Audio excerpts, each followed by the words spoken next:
My world is a timeline. A clean, meticulously researched, non-negotiable timeline. I'm a true crime podcaster.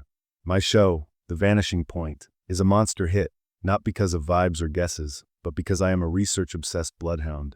I dig up facts, I build a narrative, and I don't stop until I have an airtight theory. I am, by all accounts, a control freak. And my control is what makes me good. My new season was my white whale. The 1998 disappearance of a solo hiker named Ethan Shaw in the most remote, unforgiving section of the North Cascades. He walked into the Thunder Creek trailhead and just vanished. No note, no body, no gear. My producer had booked me a local expert for a 3-day backcountry trek to follow Shaw's last known route. He's the best guide in the area, Liam, she'd said. He knows that terrain better than anyone. His name is Wes Anderson. I should have known. The universe has a sick sense of humor. I hadn't seen Wes Anderson in 15 years. In high school, he was my nemesis. He was the golden boy, the guy who was effortlessly good at everything, sports, school, charming every teacher, all with a lazy, confident grin. I was the kid who had to grind, the kid who got good grades by outstudying everyone, the kid who laminated his class notes. Wes was pure, infuriating, natural talent. I was pure, anxious, methodical effort, and I hated him for it. I arrived at the trailhead, and there he was. The golden boy shine had been weathered down into a rugged, capable competence. He was leaner, with a scruffy beard and a deep, sun-etched tan. He looked less like a high school quarterback, and more like a guy who actually genuinely belonged on the side of a mountain. He was leaning against an ancient green pickup truck, checking the straps on his pack. He looked up as I got out of my rental sedan. A slow grin of disbelief spread across his face. Liam Riley? No kidding. Are you lost, or did you finally decide to see what a tree looks like in person? Wes, I said, my voice tight. My producer hired you. Let's just keep this professional. Professional. Right. He eyed my brand new top-of-the-line hiking boots and my pack, which was probably organized with labeled packing cubes. You got your outline laminated, or is it on your iPad? It's on my iPad, and it's backed up to the cloud, I snapped. Are we doing this or not? The first day was hell.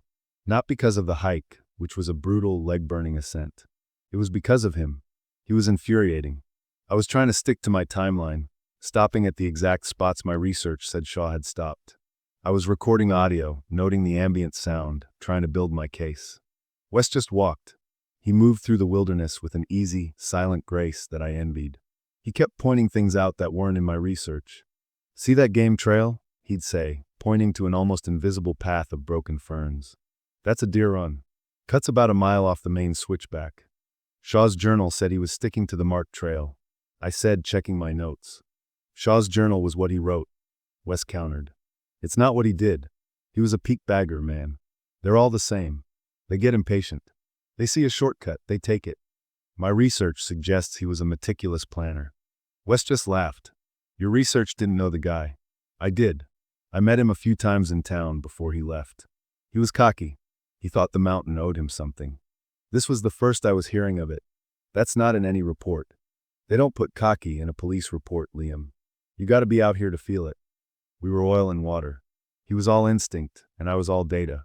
We hiked in a state of armed truce, the tension between us as thick as the fog that started to roll in. The second day we were high up, following a goat path along a high, exposed ridge. This was the last place Shaw had been verifiably seen. The view was staggering, a 1,000-foot drop on one side, a sheer rock wall on the other. I was recording my expensive, high-sensitivity microphone capturing the thin, whistling wind. This is it, I said. He was seen right here at 2 p.m. My theory is that the weather turned, he got disoriented in the fog, and he took a wrong turn at the next junction. Wes had stopped. He was looking up, not at the path, but at the rock face above us. He held up a hand. Quiet. What?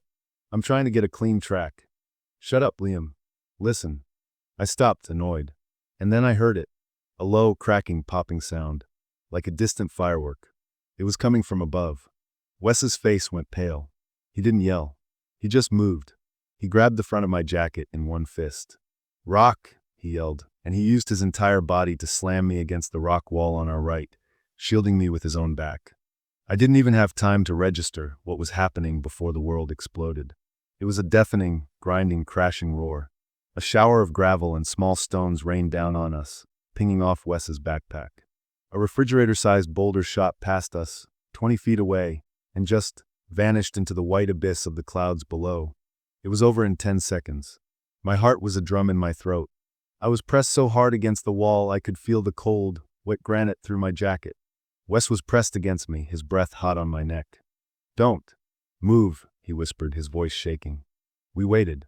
The only sound was the clatter of a few small, settling pebbles. "Okay," he finally breathed, slowly pushing himself off me. We were both shaking. We were both alive. "You okay?" I think so," I stammered. I looked at the path we had just been standing on. It was gone. Not damaged. It was just a sheer, fresh scar of rock. The entire trail had been wiped away. "Oh my God," I whispered. "Our way back. It's gone." "Yeah," Wes said, his voice grim. He was already scanning the terrain. "Yeah, it is. So what do we do?" I asked, my voice high with a panic I was desperately trying to control. My timeline, my research, my laminated notes, they were all completely, utterly useless. Wes pointed up. "There's a high traverse. It's an old climber's route. It's sketchy, but it'll get us over this slide and back to the main trail on the other side. It's the only way. But we have to go now, before the light fades." He led. I followed. The route was not a route. It was a series of tiny, terrifying ledges. I am not a climber. I am a man who sits in a soundproof booth. My whole body was rigid with terror. We came to a 5-foot gap. A small, exposed scramble. "I can't," I said, my voice shaking. "Wes, I can't. I'll fall." "No, you won't," he said, his voice hard, but not mean. He was already across. He turned and faced me. "You're fine. Give me your hand. I'm going to fall." "Liam, look at me." I did. His eyes were locked on mine. They were calm. "I am not going to let you fall. You are not going to fall. Now put your left foot on that knob of granite. Good. Now reach your right hand up. I've got you." I was moving, my body disconnected from my brain. As I shifted my weight, my pack, my 20-pound, ridiculously expensive pack with all my recording gear, my hard drives, my entire season, slid off my shoulder. I felt it go. It swung wildly, pulling me off balance. In a split second, I saw two things. Wes's hand shooting out, and the strap of my falling backpack. They were both right in front of him. He could have grabbed either one. He didn't even look at the bag. He grabbed the harness on my chest, a fistful of nylon in my t-shirt. He hauled me forward with a grunt, pulling me across the gap and onto the solid ledge with him. We both fell in a heap. My pack, with my entire life's work in it, cartwheeled once in the air and then disappeared into the fog. Gone. I just lay there on the rock, my cheek pressed against the cold stone, gasping. I was alive, and I was a total failure. It was all gone. You let it go," I whispered, the realization hitting me. "It was a bag, Liam," he panted, pulling himself into a sitting position. "It was just a bag. You, on the other hand, are a really clumsy hiker." He was still shaking, but he was grinning. I just stared at him. The guy I had hated, the guy I'd written off as a coasting, cocky jock. He just, without a second's hesitation, let $10,000 of my gear fall off a cliff to make sure I was safe. We got back to the lodge well after dark.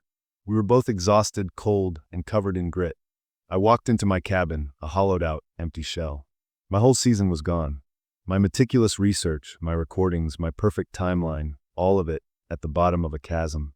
I was staring at my useless, empty laptop when there was a knock on the door. It was Wes. He was holding a flask of whiskey and 2 glasses. He didn't say, "I told you so." He didn't say, "That was crazy."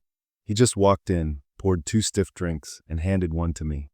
"That was a close one," he said, sitting in the other chair. "It's all gone, Wes," I said, my voice dead. "The whole podcast. I have nothing. I'm a total failure." He took a long sip of his whiskey. "You're not a failure, man. You're just a bad climber. There's a difference." He looked at me, his gaze steady. "And your theory was all wrong anyway." "What?" I snapped. "Your theory. That Shaw got lost in the fog. It's crap." He leaned forward. "You want to know what really happened to Ethan Shaw? He took a shortcut. That game trail I showed you? He took it. But he was cocky, just like I said. He didn't follow the deer. He thought he could cut across the switchback, down that big shale slope. But that slope, it's not stable. It slides even in summer. He didn't get lost in the fog. He got buried. He's at the bottom of that gully, under 100 tons of rock. That's why no one ever found a trace. I just stared at him. He was right. It was so simple, so obvious. It wasn't on any map. It wasn't in any police report. It was a local's knowledge. It was his knowledge. That? I said, my brain finally kicking back into gear. That's it. That's the story. Yeah, he said. I looked at him, at this man I had misjudged my entire life. He had saved my life, and he had just handed me my story. I have a backup recorder, I said, my voice suddenly full of energy. In my car. Of course I have a backup. Wes just laughed, that same easy, infuriating but now wonderful laugh. Of course you do, Liam. Of course you do. I scrambled to get it. Tell me again, I said, clicking the red record button and putting the mic on the table between us. From the beginning. Tell me about Ethan Shaw. He leaned back in his chair, took another sip of whiskey, and looked right at me. All right, he said. But this time, just listen. And I did.